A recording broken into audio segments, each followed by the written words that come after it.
चलिए आज एक केस उठाते हैं जो बहुत छोटा सा है, बड़ा सिंपल है। ये क्वेश्चन कई बार आता है, बच्चे छोड़ देते हैं। देखिए 3 मार्क्स का केस आता है, इसमें बोलते हैं कि भैया अगर ये इसका क्वेश्चन को समझना तो सिंपल तरीका बता रहा हूँ। ये बोल रहे हैं कि एक कंपनी है जो एक कोरियर सर्विस कंपनी है। कोरियर सर्विस कंपनी है जिसको ये पूछा गया कि भैया अगर वो कोरियर सर्विस कंपनी है, काम कर रही है सब कुछ, तो वो बोल रही है कि भैया वर्किंग कैपिटल रिक्वायरमेंट उसकी कैसी रहेगी।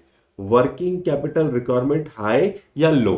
तो एक बात बिल्कुल क्लियर बता देता हूं, कितने भी केस आए, अगर कोई सर्विस कंपनी है, सर्विस कंपनी मतलब एक तो मैन्युफैक्चरिंग कंपनी होती है और एक सर्विस कंपनी होती है। अगर सर्विस कंपनी है तो सीधा आंसर आपका लो होगा, क्योंकि सर्विस में माना जाता है वर्किंग कैपिटल रिक्वायरमेंट कम होती है। क्योंकि सर्विस इंडस्ट्री है, वर्किंग कैपिटल कम भी है तो काम चल जाएगा। लेकिन अगर मैन्युफैक्चरिंग है तो वर्किंग कैपिटल आपको ज्यादा लगेगी। इनका लॉजिक ये होता है कि मैन्युफैक्चरिंग में आपको रॉ मटेरियल खरीदना होता है, लेबर्स होती हैं, वर्कर्स होते हैं, उसमें आपका इलेक्ट्रिसिटी बिल होता है, एक बड़ा एरिया होता है, मैन्युफैक्चरिंग हो रही होती है, तो वहां पर आपका खर्चा ज्यादा हो रहा होता है।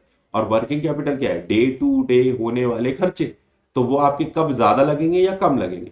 तो भाई सीधी सी बात है कि अगर सर्विस सेक्टर है तो उनके लिए आपका वर्किंग कैपिटल लो होगा, और मैन्युफैक्चरिंग है तो उसका वर्किंग कैपिटल हाई होगा। तो अब इसका आंसर देखते हैं कि हम सही हैं कि गलत। तो देखो हम बिल्कुल सही हैं, क्योंकि ये लॉ लो बोलने का रीजन है कि भाई सर्विस सेक्टर है, इसलिए ये कम लगेगा, वर्किंग कैपिटल अपन को कम लगने वाली है। ठीक है।